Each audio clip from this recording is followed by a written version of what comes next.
जय हिंद दोस्तों, आप सभी का हमारे यूट्यूब चैनल विद्यालय एजुकेशन में स्वागत है। मैं सचिन आज आप सभी के लिए बिहार स्पेशल क्लास लेकर आया हूं और इस क्लास में आपको जो है बिहार स्पेशल में आज आपको पढ़ेंगे कांग्रेस की स्थापना और बिहार की कांग्रेस की कैसे स्थापना हुई और बिहार का जो है बिहार अस्तित्व में कैसे आया और बिहार में कौन-कौन से कांग्रेस के अधिवेशन हुए, ये सब के बारे में बताएंगे। तो चलिए शुरू करते हैं आज की इस क्लास में। आज की क्लास बहुत ही खास होने वाली है क्योंकि हर बार आपसे जो है जो इंडियन नेशनल कांग्रेस है वहां से जो कांग्रेस के जितने भी अधिवेशन बिहार में हुए हैं आज सब आपको पढ़ाए जाएंगे। तो इस वजह से भी कई बार आपके एग्जाम में पूछा जाता है कि कौन सा अधिवेशन बिहार में हुआ था। तो आपको इस परिप्रेक्ष्य से भी ये आज की क्लास बहुत ही महत्वपूर्ण होने वाली है और ये जो क्लास है बिहार टीचर एग्जाम जो फेज 3 में होने वाली है उसके लिए बहुत ही इंपॉर्टेंट होगी। ठीक है, तो चलिए शुरू करते हैं आज की इस क्लास में। पहला है कि कांग्रेस की स्थापना और बिहार 28 दिसंबर 1885 ईस्वी को बंबई के गोकुल दास संस्कृत विद्यालय में A.O. ह्यूम के द्वारा भारतीय राष्ट्रीय कांग्रेस की स्थापना की गई।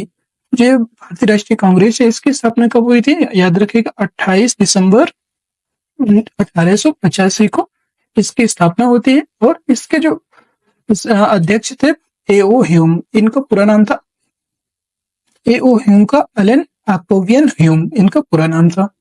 प्रथम अधिवेशन की अध्यक्षता जो है उसकी अध्यक्षता करने वाले थे W.C. बनर्जी, ये प्रथम अध्यक्ष थे और इनकी स्थापना किसके द्वारा की गई थी, A.O. ह्यूम के द्वारा। इस अधिवेशन में 72 प्रतिनिधियों ने भाग लिया था लेकिन बिहार से कोई प्रतिनिधि इसमें शामिल नहीं हुआ था। अगला आपको कांग्रेस के दूसरे अधिवेशन में बिहार से 31 प्रतिनिधियों ने भाग लिया। कितने? दूसरा जो अधिवेशन हुआ था वो आपका 1986 में हुआ था और उसमें कांग्रेस के बिहार से 31 प्रतिनिधि जो थे वो भाग लिए थे। नेक्स्ट है बिहार में हुए कांग्रेस अधिवेशन, ये बहुत इंपॉर्टेंट है, ये आप जरूर याद रखिएगा। 27वां अधिवेशन की बात करें तो ये आपका 1912 ईस्वी में हुआ था और स्थान है इसका बांकीपुर पटना। बांकीपुर पटना में जो है 1912 में कांग्रेस का अधिवेशन हुआ था, उसका क्रम था आपका 27वां और इसके अध्यक्ष थे आर्यन मुधोलकर इसके अध्यक्ष थे। 37वां अधिवेशन के द्वारा 37वां अधिवेशन हुआ वो आपके बिहार में और ये 1922 ईस्वी में हुआ था। गया, स्थान इसका था गया में हुआ था और इसके जो अध्यक्ष थे चितरंजन दास, इन्हीं को बोलते हैं CR दास या चितरंजन दास, और ये इसके अध्यक्ष बने। फिर नेक्स्ट है आपका 54वां अधिवेशन भी 1940 ईस्वी में हुआ और ये रामगढ़ झारखंड में हुआ था। रामगढ़ झारखंड में जो है इसका स्थान रहा और ये मौलाना अबुल कलाम आजाद के द्वारा जो है मौलाना अबुल कलाम आजाद इसके अध्यक्ष बने। तो यहाँ पे आपको इससे मालूम चलता है बिहार में कितने कांग्रेस अधिवेशन हुए थे, 3 कांग्रेस अधिवेशन हुए। ठीक है, 3 कांग्रेस अधिवेशन हुए, याद रखिएगा। और कौन कौन सी डेट है तो आपको भी बताया 1912, 1922 और 1940, ये 3 डेट आपको याद रखने हैं। 1912 में आपके जो सदस्य बने थे वो कौन थे तो याद रखिएगा 1912 में आपके बने थे आर्यन मुधोलकर, 1922 में बने थे चितरंजन दास और 1940 में बने थे मौलाना अबुल कलाम आजाद। नेक्स्ट है आपका बंग भंग स्वदेशी आंदोलन और बिहार। बंगाल का बंग भंग आंदोलन था और इसी को स्वदेशी आंदोलन और बिहार, ये सभी स्वदेशी आंदोलन थे। बंगाल विभाजन की धारणा जो घोषणा है ये आपको 20 जुलाई 1905 ईस्वी को तत्कालीन वायसराय जो लॉर्ड कर्जन थे इनके समय में हुई और यही जो लॉर्ड कर्जन थे इन्हीं ने भी बंगाल विभाजन की घोषणा की थी। 16 अक्टूबर 1905 को यह प्रभावी किया गया और 16 अक्टूबर 1905 के दिन ही रक्षाबंधन मना, पहली बार जो है 16 अक्टूबर 1905 को रक्षाबंधन दिवस भी मनाया गया। से पूछ ले कि अगर रक्षाबंधन दिवस किस डेट को बनाया गया तो ये 16 अक्टूबर 1905 को रक्षाबंधन दिवस मनाने के लिए जो है तो इसका प्रावधान किया गया। विभाजन के विरोध में संपूर्ण देश में बंग भंग विरोधी आंदोलन भी शुरू हो गया और बंगाल विभाजन के विरोध में बिहार में प्रधानाध्यापक सतीश चंद्र चक्रवर्ती की प्रेरणा से 16 दिसंबर 1905 को दरभंगा में रक्षाबंधन मनाया गया। यहाँ पे 16 दिसंबर लिखा हुआ बट ये 16 दिसंबर ना होकर के 16 अक्टूबर ही है। ठीक है, याद रखिएगा 16 अक्टूबर को मनाया गया था। ठीक है, नेक्स्ट है आपका विरोध को सशक्त बनाने के लिए बिहारी स्टूडेंट ऑफ कॉन्फ्रेंस की स्थापना 1906 में हुई थी। बिहारी स्टूडेंट्स ऑफ कॉन्फ्रेंस जो है इसकी स्थापना 1906 ईस्वी में हुई थी। नेक्स्ट आपका बंगाल विभाजन को 1911 में ईस्वी में रद्द किया गया था। 1911 ईस्वी में बंगाल विभाजन को रद्द कर दिया गया। अगला है मुजफ्फरपुर बम कांड, ये भी काफी इंपॉर्टेंट है। मुजफ्फरपुर बम कांड 1908 ईस्वी में हुआ था और मुजफ्फरपुर में जो है 30 अप्रैल 1908 ईस्वी को खुदीराम बोस और प्रफुल्ल चंद्र चाकी जज किंग्सफोर्ड की हत्या का प्रयास किया। उन्होंने गाड़ी पर बम फेंका, लेकिन गाड़ी में प्रिंगले कैनेडी की पत्नी और पुत्री थी। प्रिंगले जो कैनेडी है, इनकी पत्नी और पुत्री थी। बम कांड में उनकी जो है मृत्यु हो गई थी। घटना के बाद वे दोनों जो है रेलवे लाइन से समस्तीपुर भाग निकले। प्रफुल्ल चंद्र चाकी ने गिरफ्तारी से बचने के लिए आत्महत्या कर ली थी, लेकिन खुदीराम बोस जो है पूसा में पकड़े गए थे। खुदीराम बोस को यहाँ पर पूसा में पकड़ लिया गया था। खुदीराम बोस को 18 वर्ष की आयु में 11 अगस्त 1908 ईस्वी को फांसी दी गई थी। अगला है होम रूल आंदोलन और बिहार। होम रूल आंदोलन और बिहार में जो है 1916 ईस्वी में एनी बेसेंट के नेतृत्व में मद्रास तथा बाल गंगाधर तिलक के नेतृत्व में पूना में होम रूल लीग की स्थापना हुई थी। और बिहार में जो है 16 दिसंबर 1916 ईस्वी को मौलाना मजहरूल हक, जो मौलाना मजहरूल हक थे, उनकी अध्यक्षता में होम रूल लीग की शाखा की स्थापना बिहार में की गई। राम बहादुर सरफराज हुसैन खां एवं राय बहादुर पूर्णेंद्र नारायण सिन्हा उपाध्यक्ष तथा चंद्रवंशी सहाय और वैद्यनाथ नारायण सिंह सचिव बनाए गए थे इसके। नेक्स्ट है आपको कि Shrimati Annie Besant. Shrimati Annie Besant पहली बार 18 अप्रैल 1918 एवं दूसरी बार 25 जुलाई 1918 को पटना आई थी। ये आप याद रखिएगा। पहली बार कब आई थी? वो आई थी 18 अप्रैल 1918 ईस्वी को और दूसरी बार आई थी 25 जुलाई 1918। नेक्स्ट आपका इस आंदोलन का उद्देश्य ब्रिटिश साम्राज्य के अधीन रहते हुए संवैधानिक तरीके से स्वशासन को प्राप्त करना था।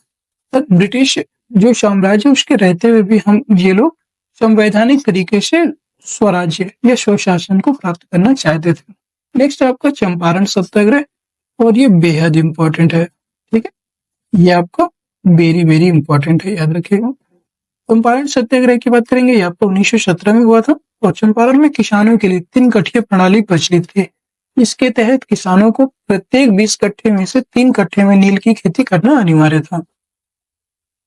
और इस व्यवस्था के प्रति जो है किसानों में काफी आक्रोश था, क्योंकि नील की फसल भूमि को बंजर बना रही थी और यही इसका मुख्य कारण था। इसका विरोध का मुख्य कारण था कि यह जमीन को बंजर बना रही थी। ठीक है, जमीन को बंजर बना रही थी, यही एक मुख्य कारण था। वही आर्थिक रूप से शोषक भी थी, मतलब और आर्थिक रूप से शोषण, इसकी वजह से शोषण भी होता था।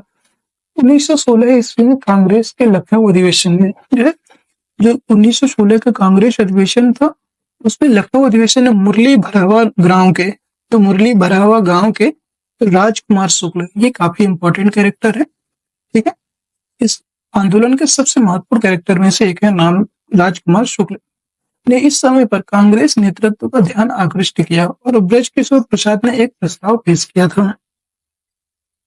राजकुमार शुक्ल ने महात्मा गांधी जी को बिहार आकर किसानों की समस्या सुनने के लिए आमंत्रित किया था 1916 में। ठीक है, और 1916 का जो अधिवेशन है लखनऊ में हुआ था और इसके अध्यक्ष कौन थे? तो इसके अध्यक्ष थे अंबिका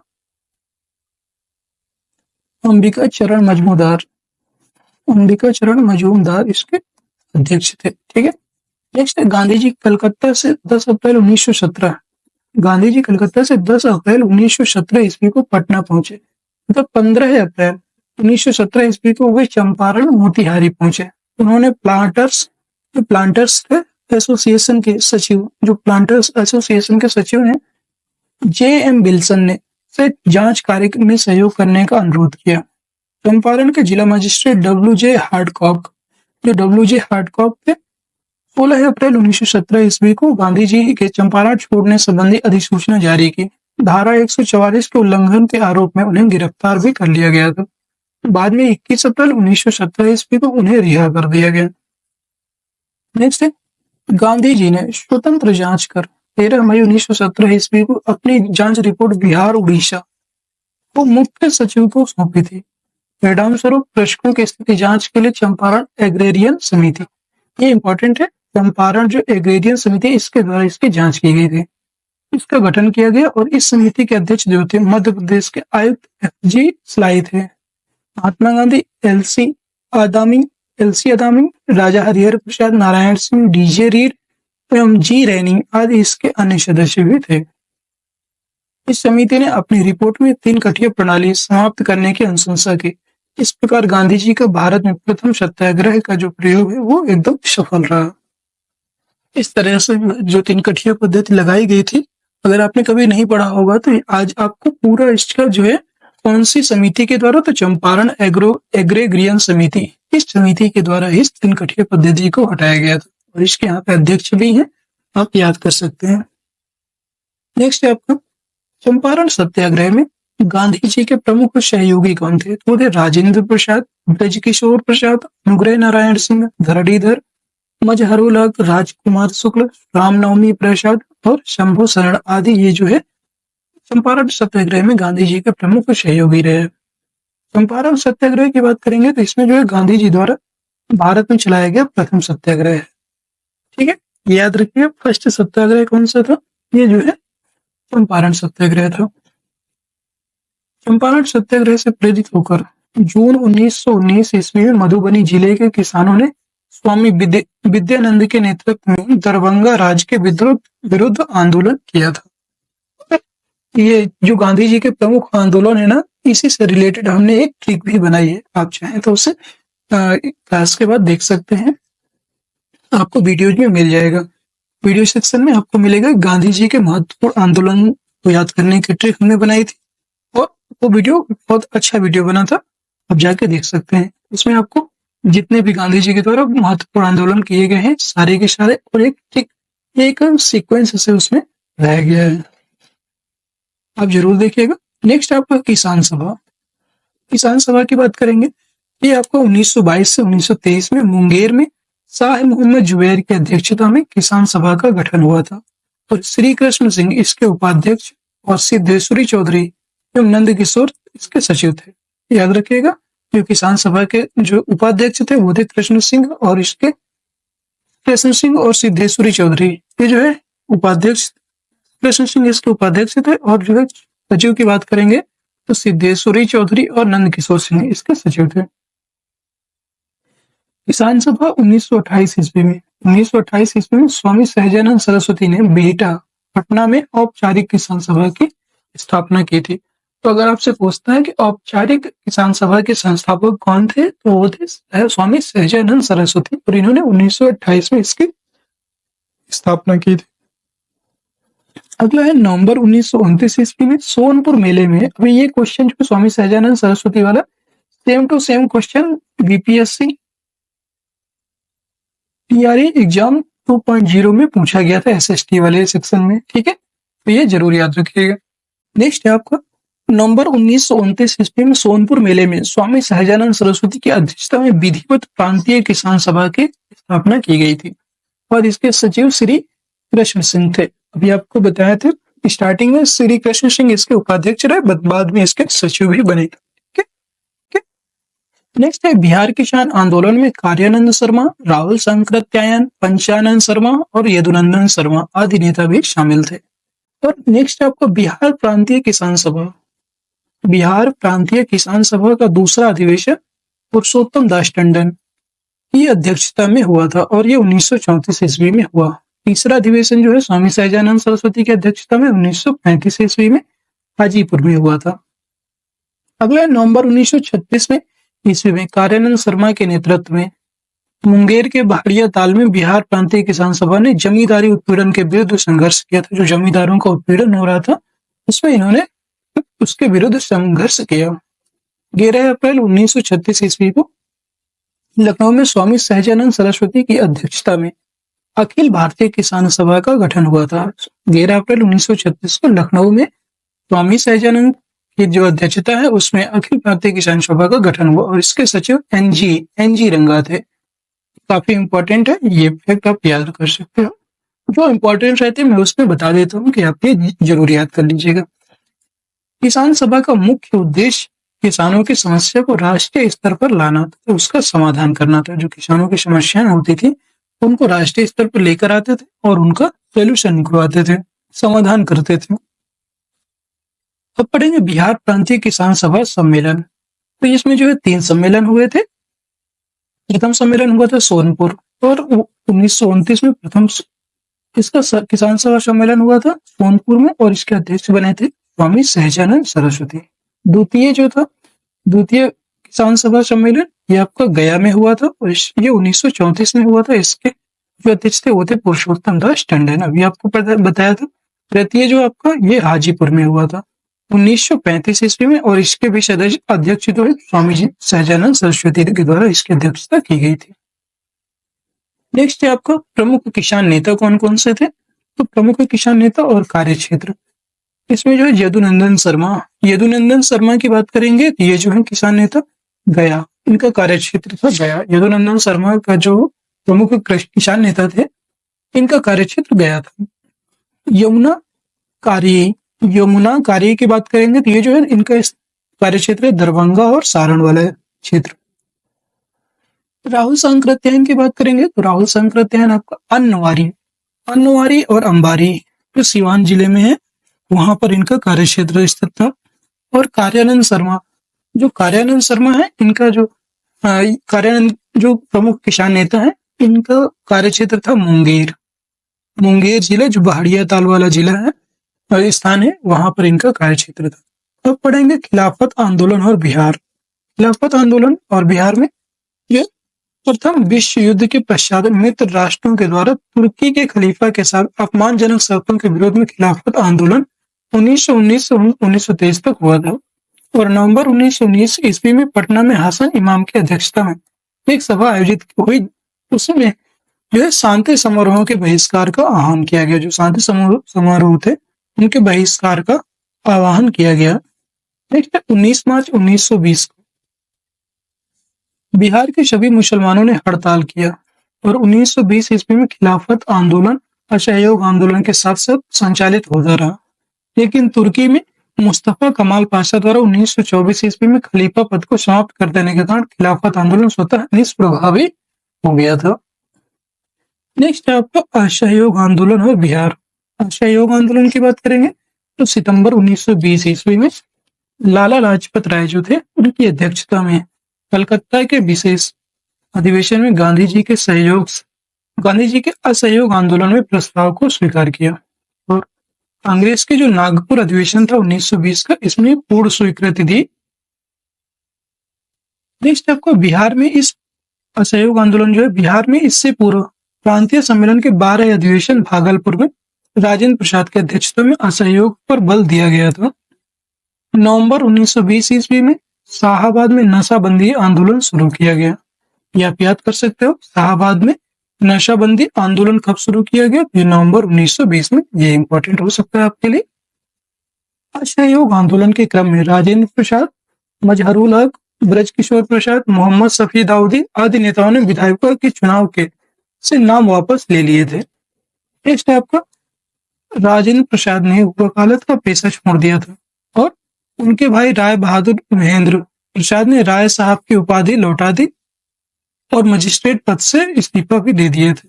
नेक्स्ट है आपका असहयोग आंदोलन के समय शिक्षा के वैकल्पिक साधनों उपलब्ध कराने के लिए राष्ट्रीय महाविद्यालय की स्थापना भी की गई थी।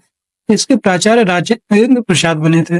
नेक्स्ट आपको राष्ट्रीय महाविद्यालय के प्रांगण में बिहार विद्यापीठ का उद्घाटन 6 फरवरी 1921 ईस्वी को गांधी जी के द्वारा किया गया था और मजहरुल हक इसके कुलाधिपति और ब्रजकिशोर प्रसाद है ये इसके कुलपति बने थे। नेक्स्ट है आपका असहयोग आंदोलन के दौरान मजहरुल हक जो थे इन्होंने दीघा के पास मित्र खैरू मियां से दान में प्राप्त भूमि पर सदाकत आश्रम की स्थापना की थी। आपसे अगर पूछता है इंपॉर्टेंट टॉपिक है आपका, इंपॉर्टेंट है ये कि सदाकत आश्रम की स्थापना किसने करने वाले कौन थे? तो वो थे आपके मजहरुल हक के द्वारा ही सदाकत आश्रम की स्थापना की गई थी। अगला प्रश्न है आपका, यहाँ से देख सकते हैं 30 सितंबर 1921 ईस्वी को मजहरुल हक ने सदाकत आश्रम से द मदरलैंड नामक एक अखबार निकालना प्रारंभ किया जिससे राष्ट्रीय भावना का प्रचार प्रसार किया। अगला है 22 दिसंबर 1921 को युवराज प्रिंस ऑफ वेल्स का पटना आगमन हुआ। जो युवराज प्रिंस ऑफ वेल्स थे, इनका पटना आगमन होता है और उस दिन पटना शहर में हड़ताल आयोजित की गई थी। नेक्स्ट है 5 फरवरी 1922 ईस्वी को चौरी चौरा की घटना के बाद गांधी जी के द्वारा 12 फरवरी 1922 ईस्वी को असहयोग आंदोलन स्थगित कर दिया गया था। यह अपडेट याद रख सकते हो। चौरी चौरा की घटना कब हुई थी? ये हुई थी 5 फरवरी 1922 को। और 12 फरवरी को इसको जो है 1922 ईस्वी को असहयोग आंदोलन स्थगित कर दिया गया था। नेक्स्ट है आपका ब्रिटिश सरकार से असहयोग के लिए मौलाना आजाद होना चाहिए यहाँ पे, मौलाना आजाद द्वारा इमारत सरिया संस्था का गठन फरवरी में किया गया। दोस्तों आज की क्लास यहीं पे समाप्त होती है। नेक्स्ट क्लास अगले दिन होगी। तब तक के लिए जय हिंद जय भारत। मिलते हैं नेक्स्ट वीडियो में।